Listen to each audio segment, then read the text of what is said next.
Deep down our hearts, we all wish to be liked by others, be it our family and friends or be it strangers we are meeting for the first time. But the fear of messing things up or not being able to portray our true self holds us back from interacting with people and showcasing our skills. If you are someone who often finds himself in this situation, this book summary is what you need the most in life. How to Make People Like You in 90 Seconds or Less by Nicholas Boothman. This book summary will help you acquire all the necessary skills to make a lasting first impression, conquer all your fear of public speaking and interacting with people, and be everybody's center of attraction and talk of the town, thus making you reside in everyone's heart. Chapter 1, The First 90 Seconds. The title of the book uses 90 seconds time frame. So what is it? Actually, that's the time duration people take to evaluate your first impression on them. Therefore, the first 90 seconds of any interaction is the most crucial period and you won't want to waste it in vain, right?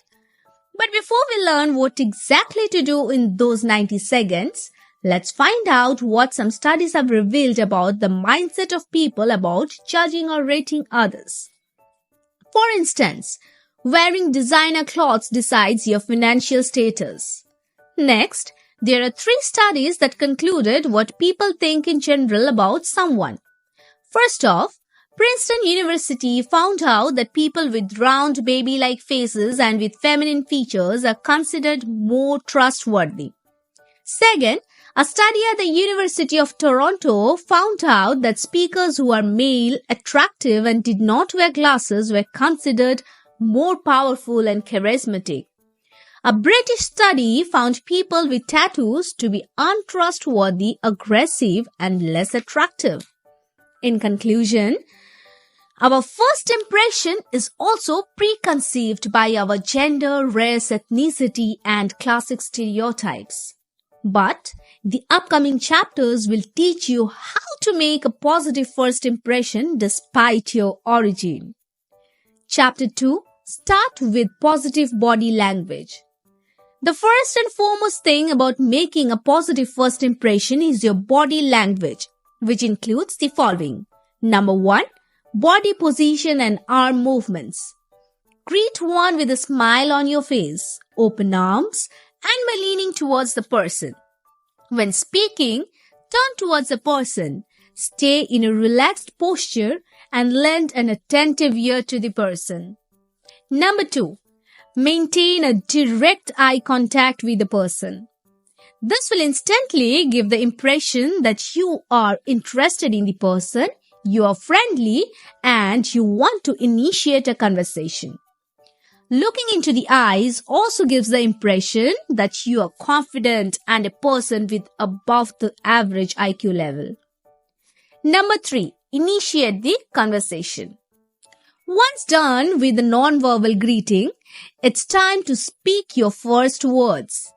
Start by greeting them with a hi or hello and go on to mention your name. For example, hi, this is Sarah. Now, once the person tells you his or her name, mention it with a compliment in the next sentence. For example, nice to meet you, Andrew. Now that the first phase of greeting a person is over, let's move on to the next steps of continuing with the conversation. Chapter 3. Move beyond introductions.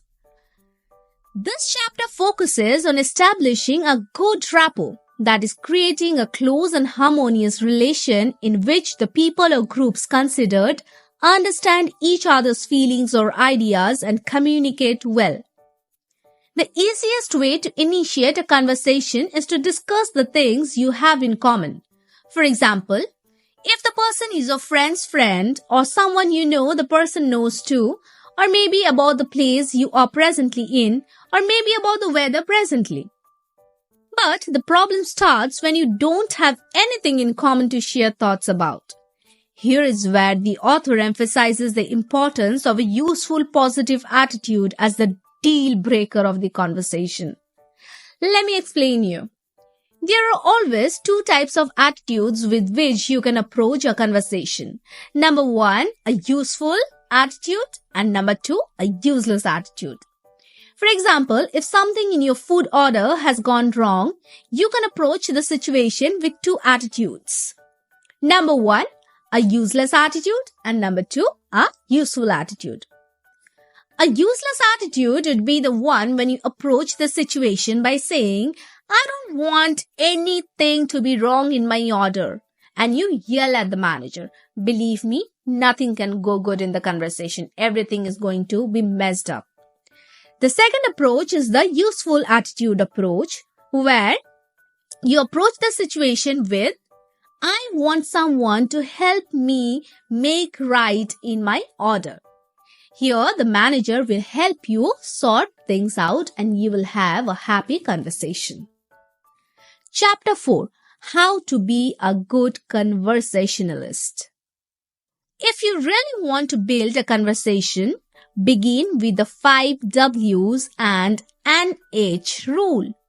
This includes questions with who, why, what, when, where, and how. If you start a sentence with these questions, the next person is bound to give you a detailed answer instead of yes and no. Now, from here on, you can continue the conversation. For example, what have you ordered? How are you? When is your birthday? And so on. If the person has mentioned about any food, do share your positive thoughts about the food. If the person has told you about how is his life going, tell about your life too or console him for his bad days.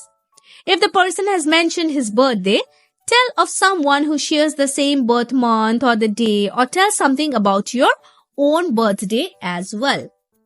So these are the ways with which you can approach a situation and make a lasting impression on the person you are meeting for the first time. Hope you enjoyed this summary as much as I did preparing it for you. Stay tuned for more. Till then, take care. Bye-bye.